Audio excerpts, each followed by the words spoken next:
reka kubaza amakuru niba mumve muri kibazo kuri fax nabazo zaho ayo nabagwayi umva tugiye kuzana ariko namwe mbona bafata umugore cyari kuri hospital kwazatuvuganira reka kubaza none ko bari mu kwikorera umugore uri kunda kugifoye umugore yava mu bitaro bakama mushora ntayagira ikimenyetso uko imodoka muzoza mu ibitwa twano twimuheza ari mu muryango iwe no tuvuganira banda babayituza bayitugira partenaire twazayo ritembo gitwaza muramumva ni gitwaza ni wa mwana wacu wenyine wayibuze nta bandi nta wundi mwana wacu bazaguza baduhaye imbuto ngo nabo barimo bazanye n'iyindi modoka yewe ni wowe usababwira batubwirira ngo no kwikorera ku mutwe biratugoye narize yewe nyigiye muri Ruhemba nararangije iyi ni a bayihujije na me na be na u na re ni re ni ra ni la oyaye ambulance nani yagaza kugira ngo inila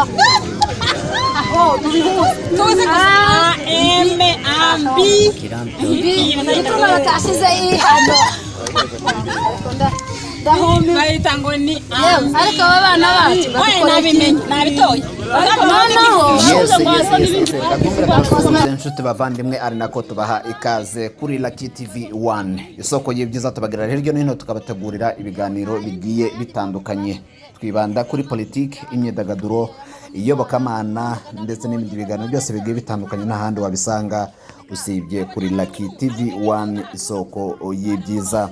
Uyu munsi rero turaza kwibanda ku makuru arimo aravugwa mu karere ka Minembwe. Aya nta yandi rero ni amakuru adasanzwe mu by'ukuri, ni inkuru y'ibyishimo, ni inkuru y'umunezero. Abaturage banezerewe bishimye baguwe neza cyane, ni nyuma yaho babashijwe guhabwa imodoka ya ambulance izajya ifasha abaturage mu kujyanwa ku bitaro cyangwa se mu kujya kwivuza. Iyi ni imodoka rero yasesekaye mu Minembwe aharejo ku itariki ya 21 z'ukwezi kwa gatandatu mwaka w'ibihumbi 2023. Iyi modoka rero ikaba ari imodoka yatanzwe n'ishyirahamwe ry'amatorero ya Zion Temple ku isi riyobowe na Dr. Paul Gitwaza ku bufatanye bw'Amahoro Peace Association. Iyi modoka rero nk'uko abaturage mu by'ukuri bagiye babitangaza mu byishimo byinshi, mu munezero mwinshi, bavuze ko iyi ngiyi ari imodoka izabafasha mu kwihutira kujyana abarwayi ndetse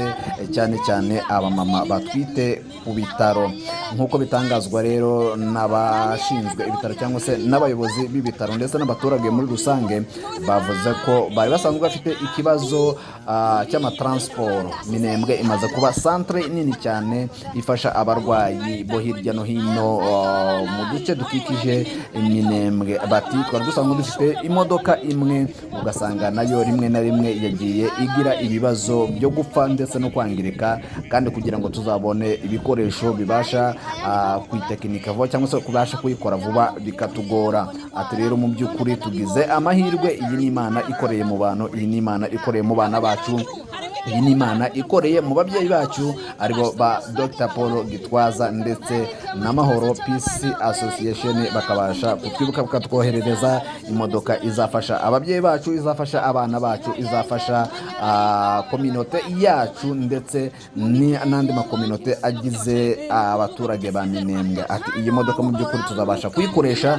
mu buryo bw'ubutabazi bwihuse. Nk'uko bitangazwa rero n'umuyobozi wa mutualite cyangwa se umuyobozi wa Minembwe ushinzwe abaturage ba Minembwe, yavuze ko iyi modoka mu by'ukuri iziye igihe ari imodoka izabafasha mu kwihutira kujyana ababyeyi batwite ndetse n'abarwayi bafite uburwayi bwihutirwa cyane kujyanwa kwa muganga kugira ngo babashe guhabwa ubuvuzi mu buryo bwihuse. Yakomeje avuga ko iyi modoka izabafasha nanone kandi mu gukora ibikorwa by'ubutabazi ku buryo bwihuse. Ati Minembwe imaze kuba centre nini cyane ku buryo usanga abaturage bo hirya no hino mu tundi duce dukikije Minembwe baza kwivuriza ku bitaro bya centre ya Minembwe, dore ko ari byo bitaro bikuru biri muri aka karere. Nk'uko bitangazwa nanone kandi n'umuyobozi ushinzwe cyangwa se umuyobozi w'ibitaro, yashimiye cyane cyane uyu muryango wa Zion Temple ku isi ku bufatanye n'Amahoro Peace Association ku nkunga ikomeye cyane cyangwa se ku bufasha butangaje babashije guhabwa. Bashimye bavuga ko babashimiye cyane ndetse imodoka izabagirira umumaro munini cyane kandi ko imodoka bazayikoresha neza mu bikorwa ishinzwe gukora. Nkuko nanone kandi bitangazwa n'abandi baturage bagiye batandukanye batangaje bavuga ko mu by'ukuri ingendo zo hirya no hino cyangwa se ingendo zajyanaga abaturage ku bitaro bakoreshaga amamoto, ugasanga mu by'ukuri nk'abagore batwite birabavuna cyane cyangwa se birabagora cyane kugira ngo umumama utwite azurizwe moto mu mihanda itameze neza kugira ngo azashyitswe ku bitaro, ugasanga havuyemo n'ibindi bibazo bitandukanye.